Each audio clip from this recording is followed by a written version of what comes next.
All right, let's get right into it. This is a full guide on how to specifically train to become quote unquote harder to kill. Okay, in this video, I'm going to cover some topics such as how to just become overall a denser, more anti-fragile, more resilient human being.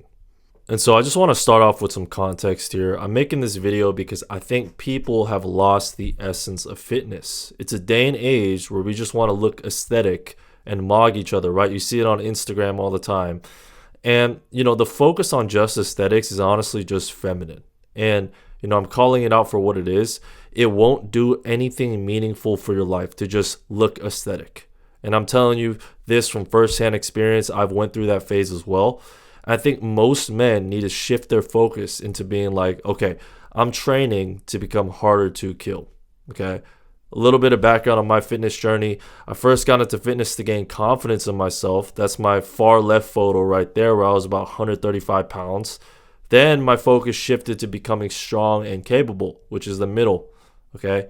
And nowadays, plus 45 pounds of lean muscle mass since my beginning, nowadays my goal is simple, and it can really be summed in a couple words. Be the most well-rounded, adaptable, and hard-to-kill individual I can be. And ironically, what I found from this approach in both myself and my clients is that this will give you the best results in aesthetic and strength as well. When you train to become harder to kill, it does something it gives you a quality that nothing can really replicate. When you train like this, you not only become a more prepared human being, you effortlessly gain everything else as a byproduct. You should want to be the man that can survive everything. Brush off things like a superhero. You want iron ligaments, hardened frame. How can we be the most explosive, durable, strong human beings capable of anything that life throws at us? This is how you got to view training. In this video, I'm going to focus on how to create an indestructible physique that not only looks great, but also stands the test of life. All right, so if we want to build indestructible bodies, we must first understand what breaks them down so we can reverse engineer our process to become indestructible beings. Okay, so I have to give you guys some fundamental knowledge at first before we jump into the meat and potatoes of this presentation. What you got to understand about breakdown, I'm talking about when you get hurt, when a body part gives out, right? All breakdown comes from overtraining. Okay, now there's a common misconception about overtraining. Some people say it doesn't exist, right? There's a podcast with Joe Rogan. I think Ronnie Coleman's on there. He's laughing at the concept of overtraining. Some swear by it, right? A lot of these scientists claim it's real. I will tell you it is real. Okay, and that's an objective fact. Firstly, you have to realize there's two types of overtraining. The first is overtraining the nervous system. Okay, this is when you just do too much. If you worked an 80-hour week and you did that for, a year straight, you would be over fatigued, right? Symptoms include insomnia, mood swings, lack of motivation, decreased performance, depression, just feeling lethargic. This is when you overtrain the nervous system. And most likely, this is what those old-time bodybuilders are kind of scoffing at, because these things you can kind of push through. They're not really limitations. They're more so just inconveniences.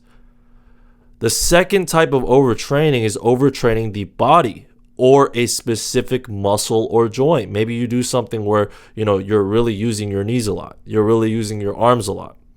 You can overtrain a specific muscle or joint. And this occurs when tissue is stressed too much, right? A joint bends too much. A muscle is stretched too far. All physical injury can be attributed to number two.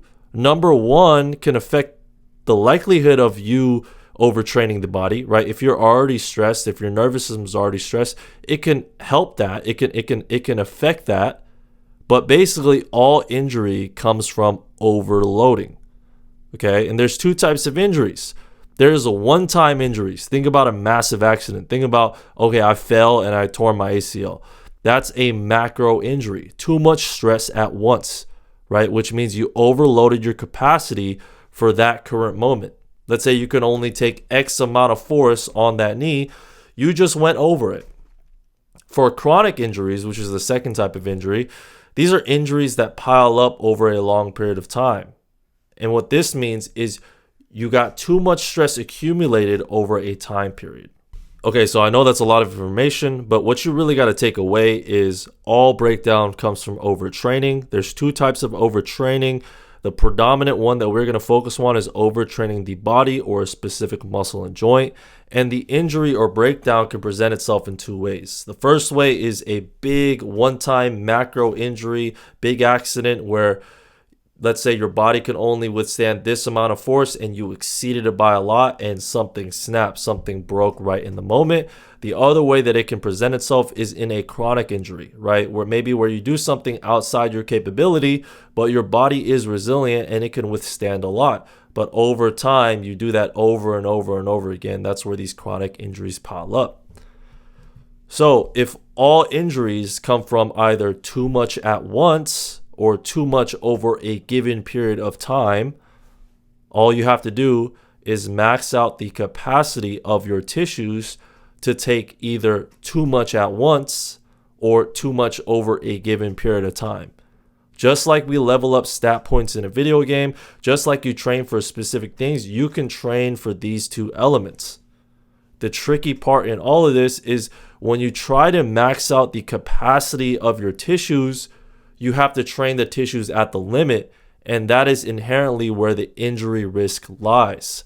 It's like the legend of Icarus, right? You guys know the Greek myth, right? Icarus was a kid who had wings and soared high, right? But the sun melted the wings because he got so high. Basically, the closer you train to your limits, the higher margin of error. So this whole process it gets a little bit sketchy. Just to paint the picture a little bit clearer, I'm going to give you guys actually a case study from my life covering some of the injury experiences that I've had.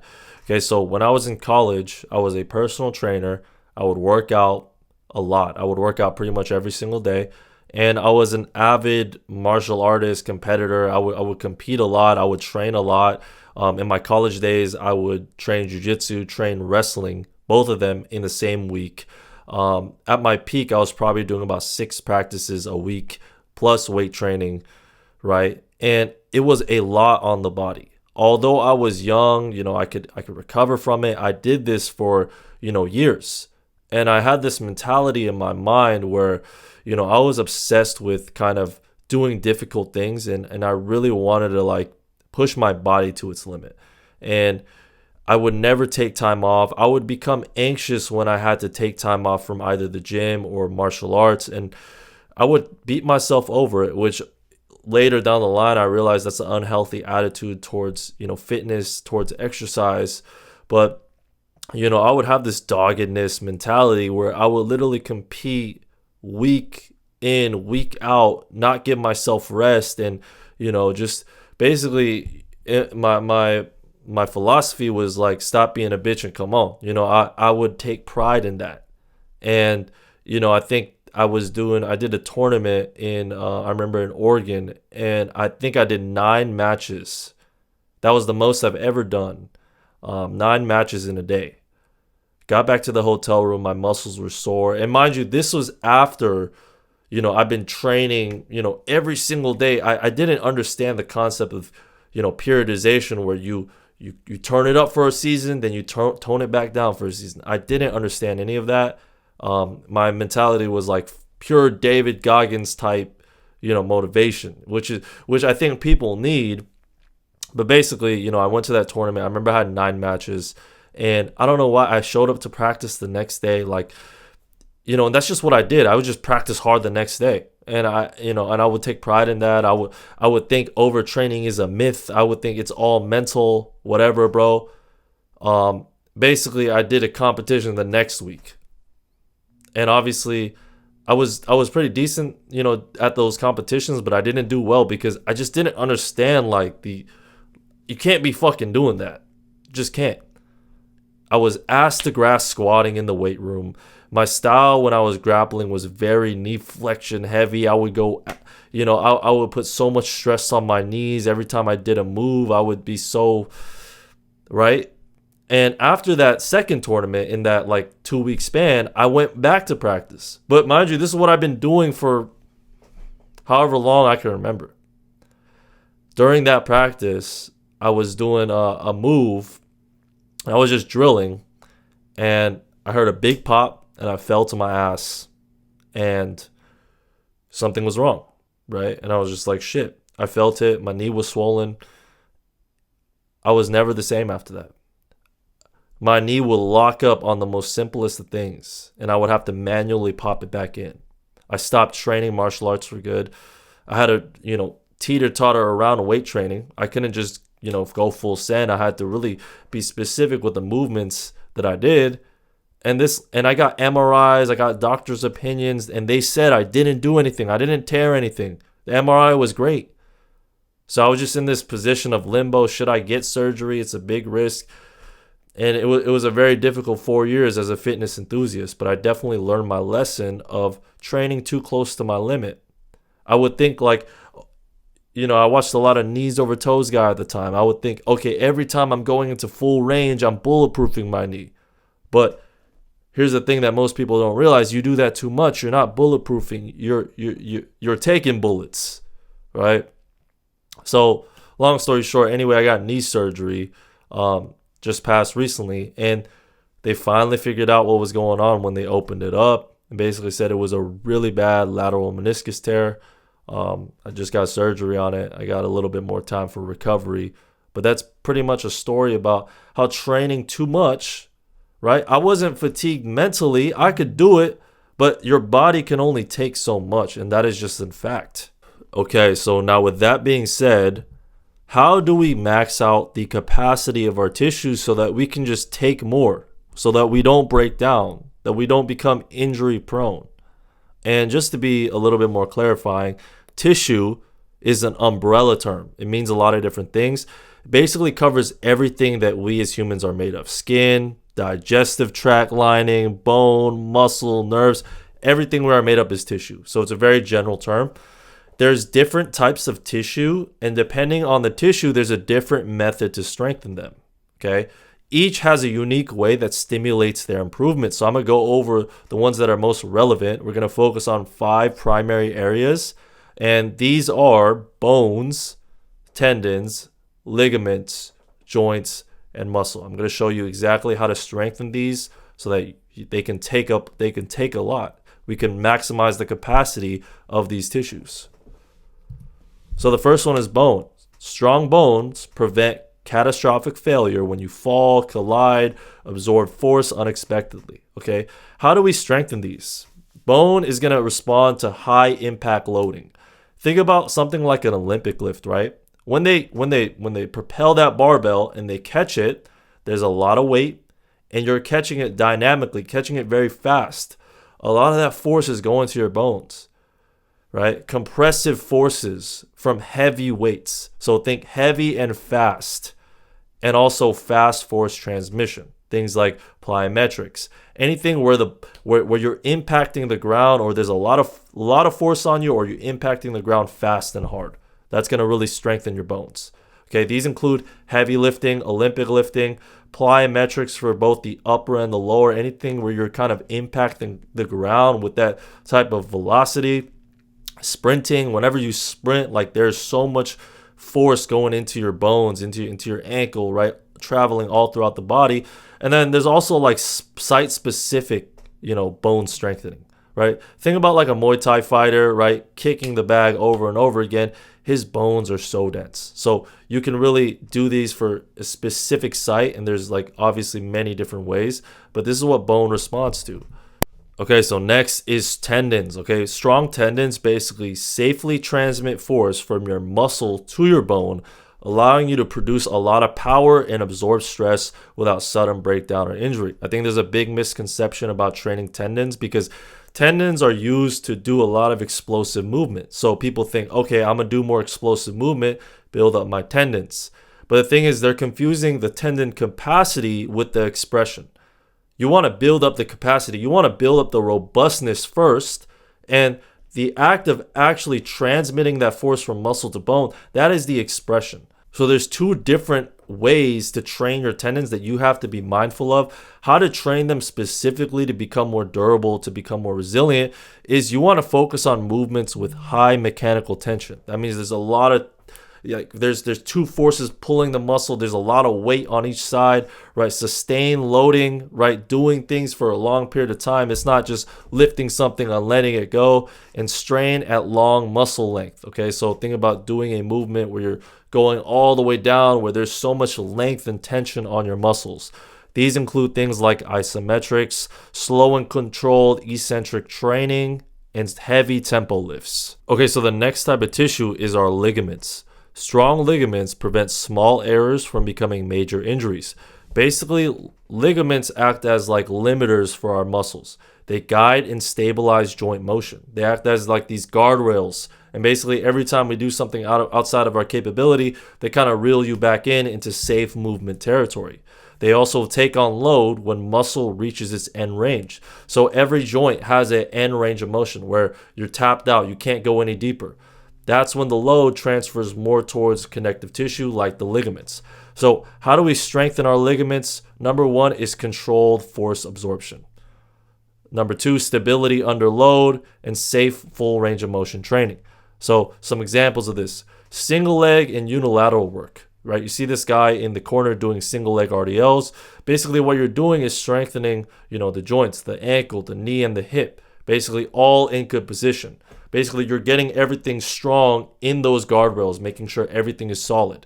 Controlled deceleration and landings, learning how to just land, learning how to decelerate in good position where everything is in line, everything is strong in those positions. And lastly, end of joint range strength, right? You see this guy on the bottom, knees over toes guy here. He's doing his signature ATG split squat, going to a full range of motion. Every time you do these things with control, with intention, at a progression that you can handle, you're strengthening your ligaments. The next type of tissue is going to be our muscles. Now, this one's easy. Okay, we're used to this. Muscle basically helps produce force, control movement, and protect joints. Muscle is the engine that creates strength, resilience, and physical capacity. And another thing I want to add is like muscle is the first layer of defense. Okay, so basically, how do we strengthen muscle? Mechanical tension, progressive overload, basically doing more each time, and also adequate intensity and volume. You need to be stimulating your muscles through a full workout with adequate intensity and volume. These are going to include your compound lifts, your full range of motion training, and your joint isolation training. Basically just hypertrophy training, your bodybuilding type training. Okay, so I know that was a lot of information, but if you want to just remember one thing, just remember, it doesn't matter even what type of tissue you're trying to develop, just the right stimulus plus just the right frequency and volume plus just the right recovery interval equals progressive resilience for a lifetime. Go ahead and pause that, just read that. The quote unquote just right is going to depend on your age, genetics, training age, and more. But here's the thing. Too much stimulus plus too much frequency and volume plus not enough recovery equals destruction. That's literally what I was doing in the past. If you are hitting these joint heavy exercises and you are doing them at a progression at your level and you aren't overdoing them and you are allowing for recovery in between, good job, you are building durability. If you are hitting them with no respect, no knowledge of difficulty, no plan, random weights, random reps, random frequency, you aren't getting more durable. You are increasing your chance of injury, both chronic and sudden. Now, since we know A, how to max out the capacity of these different tissues that I covered, and B, that we need a strategic exposure to safely and reliably do this, what are the specific progressions and protocols? Okay, so I'm going to give you my full step approach, even if I was someone as a beginner, how I would start out to become weak and to eventually build an indestructible physique. Okay, I'm going to give you guys the whole breakdown here. All right, step one, optimize body composition. I'm going to start off with a little analogy. The best way to defend yourself is not get into a fight. My point is the best defense is going to be prevention. And the same applies for defending yourself against injuries, against life events. This is what a baseline of muscle and hence strength does. What baseline muscle and strength does is it greatly reduces your chances of being in compromised positions that could be potentially injurious. Also, being at a lean muscle mass type body composition will ensure that you are well protected via muscle and not too heavy and have all this unnecessary weight around so that you don't put so much impact on your joints and so much strain on your body. And I think this is where most people get messed up. They look into, right, becoming more bulletproof, to becoming more durable. How do I do this? And there's a bunch of fancy exercises out there with a million different bands, and you got to do all these specialized things. But here's the thing. Those exercises are preparing you for those quote unquote oh shit moments. But the best defense is to not even get into an oh shit moment. And how do you do that?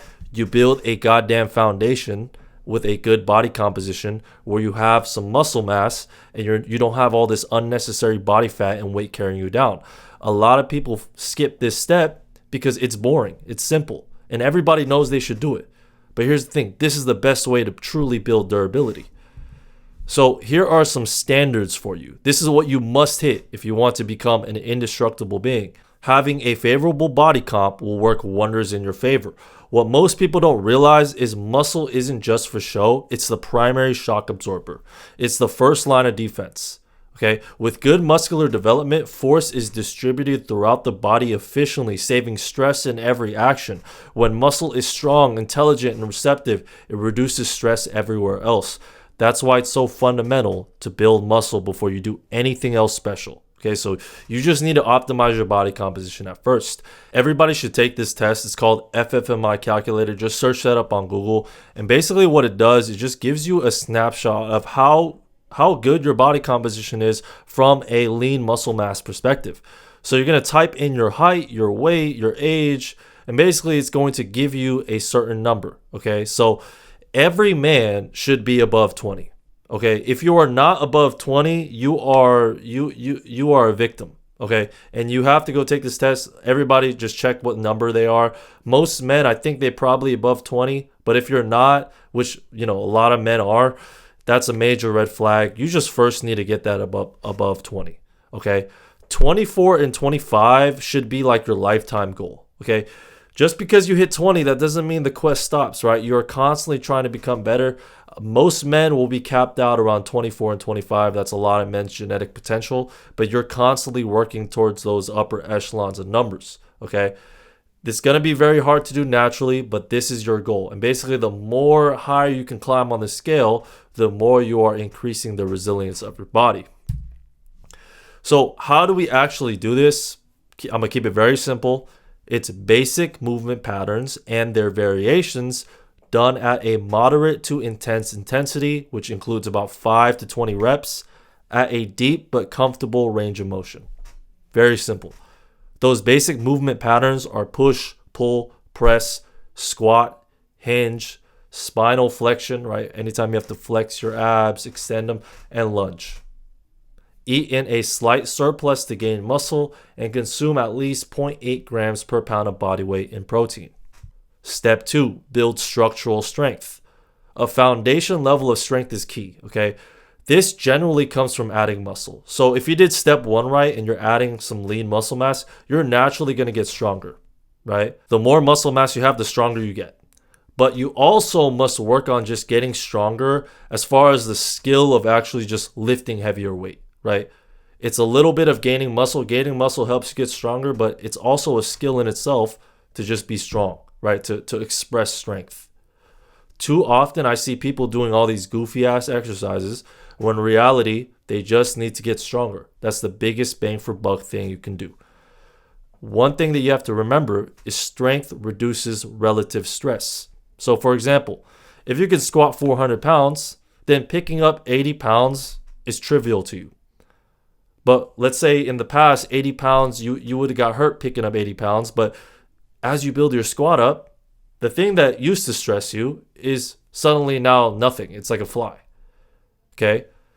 What you once considered stressful is not because of the relative strength levels. If you can sprint powerfully, right, and you build up your capacity to sprint a lot and sprint very powerfully, then jogging is low stress. A lot of people jogging, will kill their joints and they can't even jog.